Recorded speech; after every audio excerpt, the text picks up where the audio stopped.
Welcome. In this session, for the support vector machine, or SVM, we'll represent the soft margins or slack variables in the dual formulation. Let's recall the primal formulation of the Lagrange function. And what we needed to handle this, to change this from the primal into the dual, we used the derivative of the Lagrange function with respect to w and the derivative of the Lagrange function with respect to b, and we were then able to find formulas that would let us substitute w and b in terms of just the Lagrange multipliers alpha. We've added some variables beta, that is, we've added multipliers beta, and this should actually also include our slack variables. That was a typo. So we now need to add the partial derivative of the primal with respect to the slack variables so that we can try to eliminate the slack variables. And the partial derivative of this will be this does not mention the slack variables. Let's try this. So what's the partial derivative of this with respect to c? Well, that's all ones. That is, the partial derivative of this sum with respect to the first one is 1, with respect to the second is 1, etc. So that will be the one form of all ones, and then we have the hyperparameter c that multiplies it, and then we have a minus c times alpha transpose, so that would be minus alpha transpose, and then we have minus beta transpose. And that has to equal the 0, 1 form. And then we transpose, and we have a requirement, which is that these new Lagrange multipliers we've introduced have to be greater than or equal to 0. So let's note that. So we require our new set of Lagrange multipliers have to be greater than or equal to 0. And so the transpose of the partial derivative of the primal with respect to the slack variables transposed, when that equals 0, what we get is that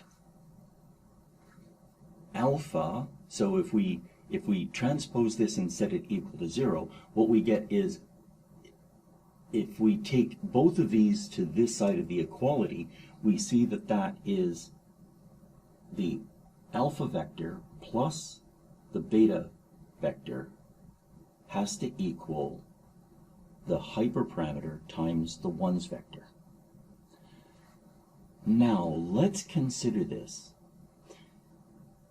Alpha are the Lagrange multipliers of that arose in the primal formulation when we handled the constraints.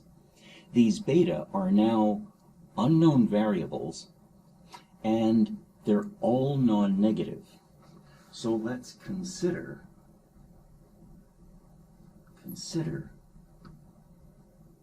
treat each of these as a slack variable.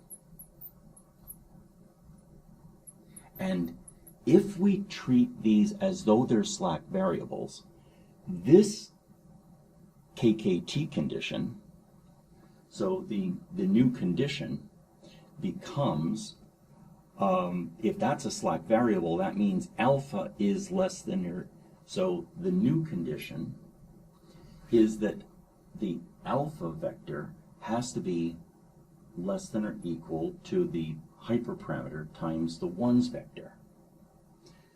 Our previous constraint on these Lagrange multipliers was that each one of them had to be greater than or equal to 0. And what we can then do is we can then formulate. So this gives us what is called the box constraint. and that is that each Lagrange multiplier from the primal formulation, each Lagrange multiplier that's associated with a data vector, it has to be greater than or equal to 0, and it has to be less than or equal to the hyperparameter times 1s. So that is referred to as boxing in the Lagrange multipliers, and that is the box constraint. Now, some programs, such as MATLAB, will allow you to provide a constraint vector, but it's typically just a single hyperparameter. So now the Lagrange dual is almost the same. That is, the dual arose from the substitution into the primal of the terms for W and B, and that will still equal minus 1/2 of alpha transpose y x, x transpose y alpha, plus the 1's vector times alpha, which is the sum of the alphas. And then we have constraints on this, and one of the constraints that comes from the forming the dual is that the product of the Lagrange multipliers and the labels has to be 0. So that inner product has to be 0.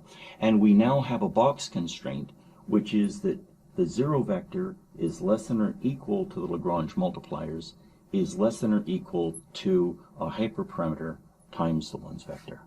And many solvers, including the sequential minimal optimization, SMO algorithm, or interior point methods, all of these can easily apply this box constraint and drive it through. So this adds almost nothing to the computation of the SVM and allows us to handle data that have difficulties that would appear to be either mislabeling or misclassifications. Let's summarize this lecture. What we observed is that in data classification, we may have false negatives and false positives. It's difficult to find the potential support vectors when we have such misclassifications of our data. What we can do is we can use the concept of slack variables, and we can work these into our inequalities. In the primal formulation, these are relatively straightforward. In the dual formulation, what happens is we add Lagrange multipliers, and then those Lagrange multipliers themselves become slack variables, and the computation is almost unchanged, and the support vector machine can easily handle what are called slack variables or soft margins.